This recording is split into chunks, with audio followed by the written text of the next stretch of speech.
Okay, Ava. What are we doing?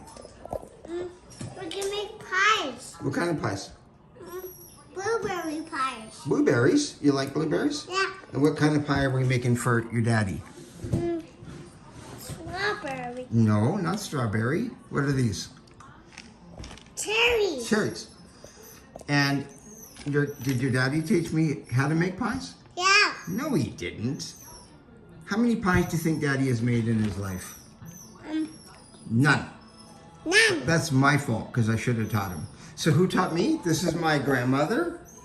And she taught me how to make pies.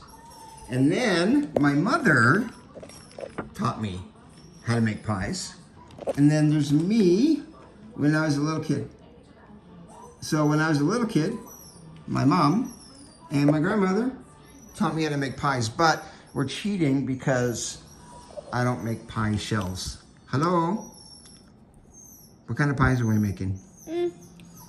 Blueberry? Yeah. Okay.